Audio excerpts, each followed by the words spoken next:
Country Championships has visited the Indiana University campus in Bloomington. Ed, you remember when you were a sophomore at BYU coming here. How challenging is the course? The course can be extremely challenging. The biggest problem with the course many times it is muddy, and it can just be a quagmire out there with mud up to your knees. That will not be the problem today. The problem today will be the hills.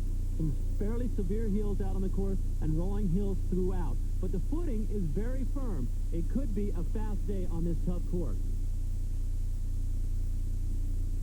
And we're underway. We start with the women. And the rankings going into the national championship. Stanford number 1, BYU number 2, then Arkansas and Wisconsin. And this is almost like a competition, old Hollywood serial. These teams have been battling each other heart and soul for the past 3 years. Number 1 ranked and undefeated Stanford Cardinal, champions in '96. Second, just by 2 points in '97 to BYU, and then third last year behind Villanova and BYU in the closest three-way team competition in NCAA history. And Stanford has continued on this year being ranked number 1 all season long. They've been undefeated. But Tony, being ranked number 1 can be a tough position sometimes. You have that big target on your back. You know the other teams are peaking, they're psyching, they want to beat you, they want to dethrone you. Well, the women will run one 5K loop. The men will double that. But the stiffest hill on this course comes right off the line, about 500-600 meters.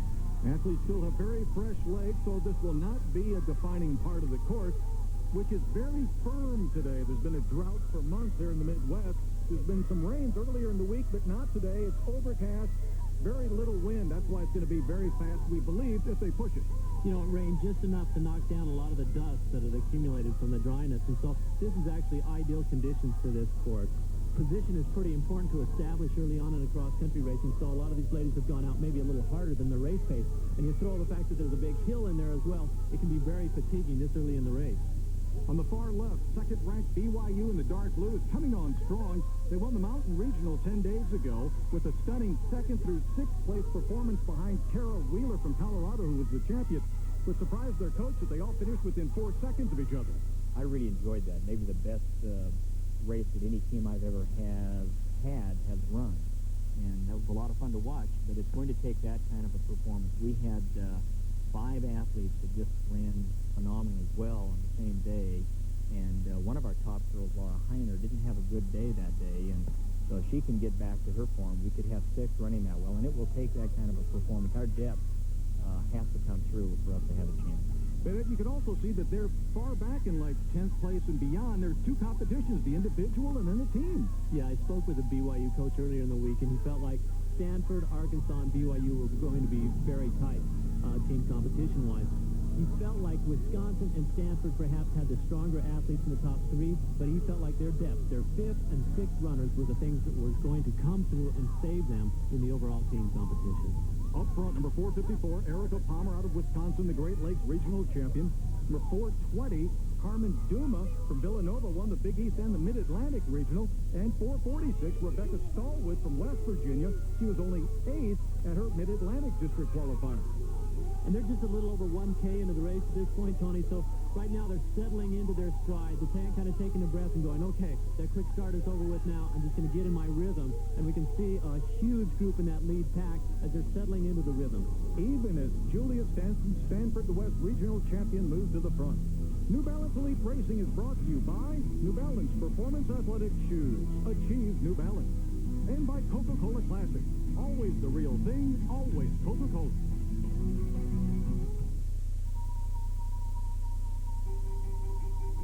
In Ed Eyestone in Bloomington, Indiana, for the NCAA Cross Country Championship. The women's 5K competition is in mid-race, just going down the biggest hill on the course and down the home straight for the first time. And we're about halfway through this race, and running down that hill, number 40, Amy Yoder, looked extremely strong. She's the top returner from last year's NCAA. She was 3rd last year.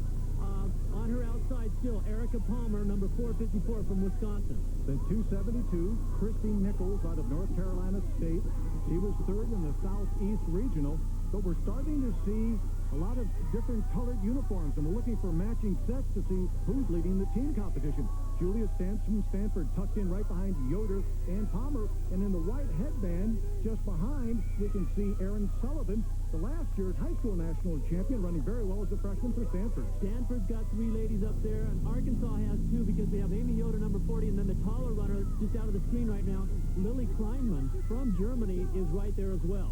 But with Stantz, the 2 freshmen, Erin Sullivan and Lauren Fleshman, and Sally Glenn 5th in 1998, Stanford poses problems for all their competition, and they stick their nose right in it as well, which is exactly how Coach Vin Lanana likes it.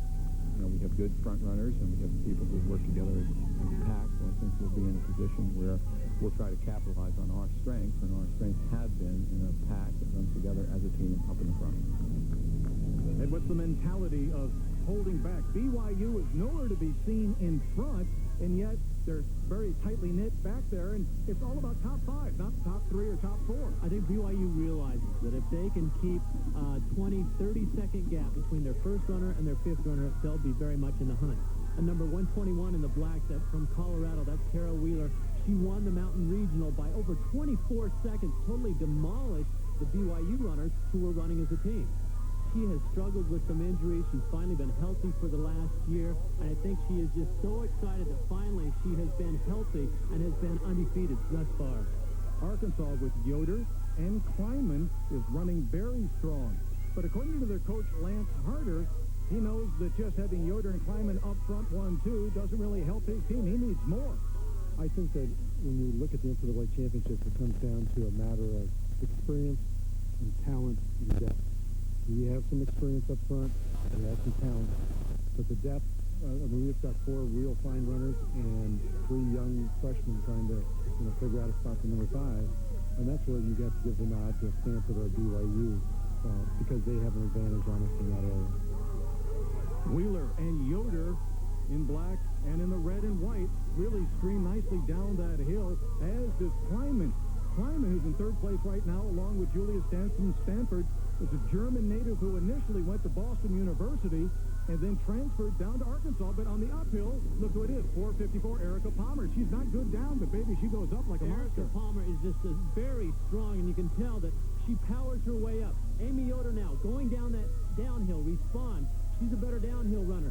Kleinman, the taller runner, also moving up on the downhill. But Erica Palmer, boy, she is very strong working the hill. Well, this is a pretty evenly matched not only field, but course as well. There's an even number of ups and downs, and the last 400 or 500 meters is pretty straight. But before that, there's a nice downhill, so you would think that Yoder and Kleinman might have an advantage. And one of the beautiful things about the NCAA meets are the crowds. In 1974, 82, and 92, Indiana hosted the NCAA meet. So we have kind of an educated group that comes to this meet, running back and forth, lining the course, and it can really pump you up as you're starting to fatigue. Well, you can see these crowds, they do their own cross-country competition, going point to point to watch and cheer. Trying to cheer their favorite on to victory. Their team will bring the women home when we return.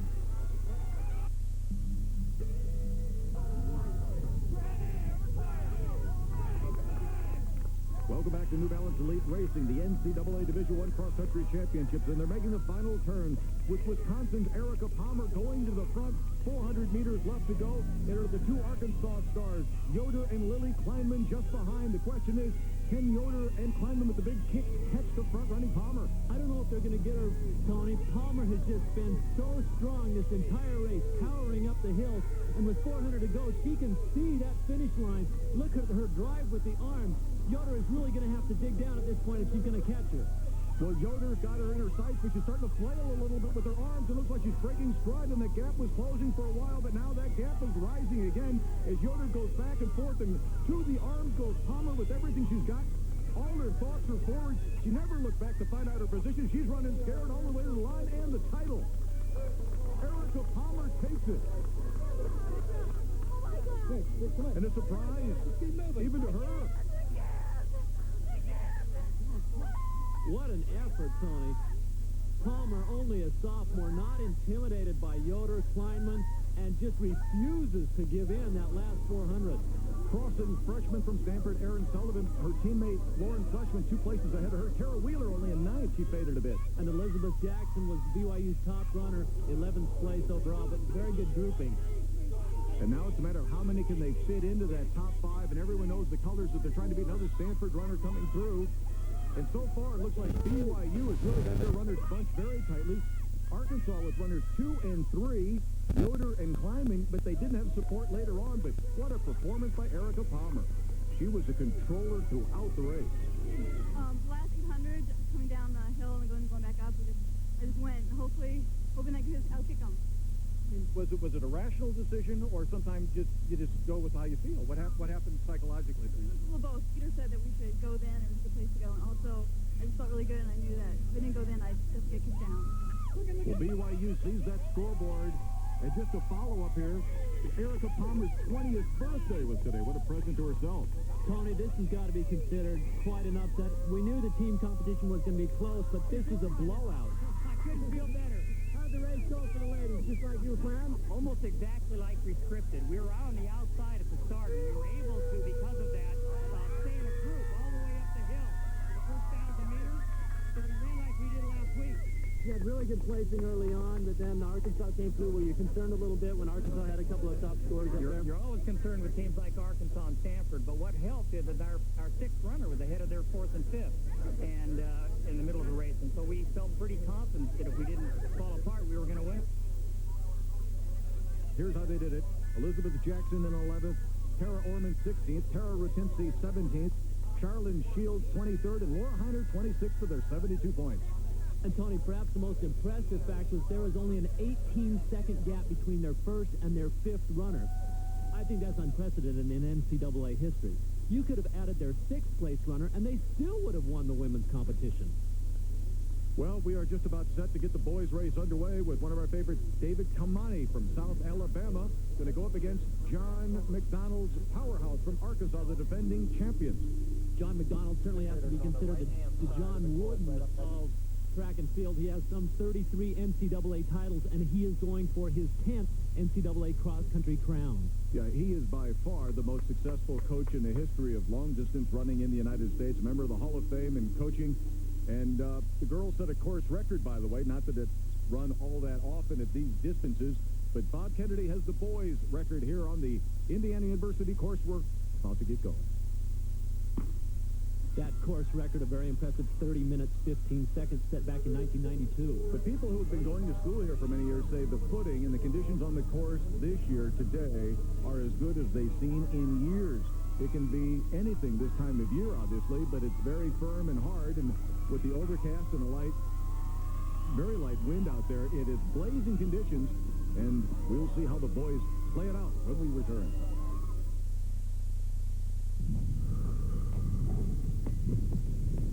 Racing.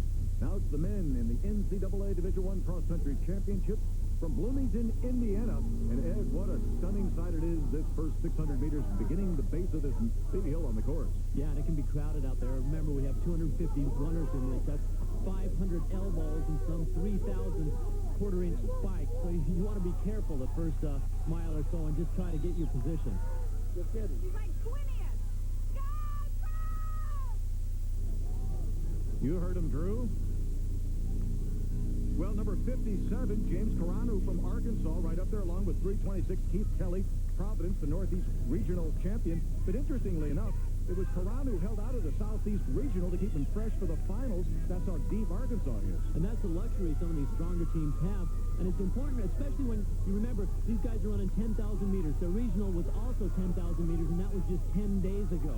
And one of the big tricks to running well at nationals is come in feeling rested. Time for this month's New Balance in Action, brought to you by New Balance Performance Shoes. Achieve New Balance. Last year's National High School Boys Cross Country champion George Torres is now a freshman at Colorado. Although he's not yet considered a contender for the NCAA individual title, he and others have high expectations for his future. Well, it's definitely flattering. I mean, being compared to Gouch or Kennedy is always flattering, because those guys are, top-notch American runners, and, it's being compared to them, hopefully I could be down the road just as good as them, and, it adds a little bit of pressure, but not much, because I got my own expectations, and, what other people think doesn't really matter to me until I complete my expectations. 1 minute Well, we saw Stanford freshman Lauren Fleshman and Aaron Sullivan go 5-7 in the women's NCAA after going 1-2 in the high school championships last year, but that transition from high school to the collegiate level is a difficult one, and when you've been the best in your high school and one of the best in the country, and you step into a collegiate program when maybe it's difficult to make the top 5 or 7, athletes are not always happy, and you have to convince them that their role is a team-oriented role and their time will come. That's this month's New Balance in Action, brought to you by New Balance Performance Athletic Shoes. Achieve New Balance. Well, you certainly have to be patient when you step up to the college level from high school, and particularly for the guys, because remember, high school you're running 5K. The men in college are running 10K, twice the distance, so it takes them a little bit longer to adjust than it does for the women. Well, the men are bunched together behind Tom Chorney, number 148, a fifth-year senior here at Indiana, running maybe a little bit over his head, but the favorites seem to be keeping very close tabs on one another. That's right. Steve Fine, wearing the yellow of Oregon, along with David Kamani from South Alabama. Those two are undefeated. They've got to be considered the big favorites. And then number 64, Michael Power from Arkansas, has also been running very strong. The only race he was defeated in was at the Chili Pepper Invitational on his home course, and Kamani beat him by about 100 meters. But Fine and Kamani have never raced against one another. Oregon coach Martin Smith imploring Fine and his younger teammates. And I think what Steve has brought to the team, it's helped young runners learn. He's a very good role model. You know, guys, if you want to be a good runner, these are the things you have to do. These are the commitments you have to make. And from that perspective, I think he's planted a seed that's going to allow me to, you know, to do what we all dream of doing, building a national class program at Oregon and keeping the traditions that have been there for so long. And I think that seed is planted, and a lot of it is due to the fact that Steve has helped me in my transition from Wisconsin to Oregon. Taking over the lead from Tom Chorney is number 126, James Mutusa from Eastern Kentucky. He's also just a freshman. Although he was 8th at the Southeast Regional, this could be a little early for him to be taking the lead. Well, they're just about the 5-kilometer mark. They've got half the race yet before them, and we still haven't seen Steve Fine, David Kamani, and Power out of Arkansas do anything but just look at one another and stay tightly knit. But we can see Wisconsin's Matthew Downen, the bald-headed fella. He's the highest returning finisher from last year's championships, but a lot of Arkansas color up front. Well, Fine and Kamani have not raced one another, but they can reach over and introduce themselves at this point because they're running right next to each other. And that's what happens in some of these very competitive races. The players get in that lead pack, they watch one another, they know that someone's going to make a move, and they want to be ready to cover that move when it happens. Well, Kamani has let people get leads on him in the past, his coaches tell us, and they have to identify the certain runners in this race. You cannot let have 50 meters on you. So far, the people up front, whether it's Chorney or Matusa, have not been among that crowd that he's afraid of. The men continue on in Bloomington after this. Fleet Racing brought to you by New Balance Performance Athletic Shoes. Achieve New Balance. And by Coca-Cola Classic. Always the real thing. Always Coca-Cola. Well, here we are in the final stages of the NCAA Division I Cross Country Championships, and now the race is developed in our favorites. That is Michael Power out of Arkansas. Behind him, David Kamani, South Alabama freshman. Behind him, the senior out of Oregon, Steve Fine. And you can tell Michael Power is a 1,500-meter runner. Look how he's kind of up on his toes. And look how elegant and relaxed the form of Kamani is. Kamani's just kind of gliding along that tall 6-foot frame of his. Looks very effortless running at this pace. James Carano from Arkansas is in 4th place, so Arkansas seems to be in excellent position regarding the team competition, but we always figured, or most of the experts figured, there'd be these 3 men fighting for the individual title, and there still hasn't been any huge moves, but they have drawn 3 of the field. Arkansas looking very good, and unless they stumble and fall as a team, they are going to give John McDonald his 10th NCAA cross-country crown. And now Kamani goes to the front, and they have a couple of more turns. They're at the 8K mark at this point, and Kamani, I think, has decided, let's not wait and have it decided over the last 100 meters. He seems to be pushing the pace right now, but Steve Fine is really reaching down and responding. And Power seems to be leaking off the back. You know, this is pretty traditional for Kenyan athletes. No confidence in their kick, and they push hard in the middle or near the end of the race, so it doesn't come down to a sprint of the pace. So it's Kamani up front, then Steve Fine, the two undefeated runners all year long, and now Kamani's got even a gap on Steve Fine. This is the last downhill on the course, and it's quite a gap. 400 meters after the next left-hand turn. They've got 400 meters to go now, and Fine is really going to have to dig down if Steve's going to catch Kamani. Kamani looks so relaxed at this point. He is really working. He looks effortless, but look at his teeth. His teeth are gritted. He is digging down. Well, he's in discomfort, but I'm not sure if he's in pain, because I don't think he's really being stretched at this point. The question was, how would he respond to a challenge? And the answer is, with style. Michael Powers, the 1,500-meter runner, is pulling on some of that speed. At this point, he seems to be overtaking Steve Fine for second.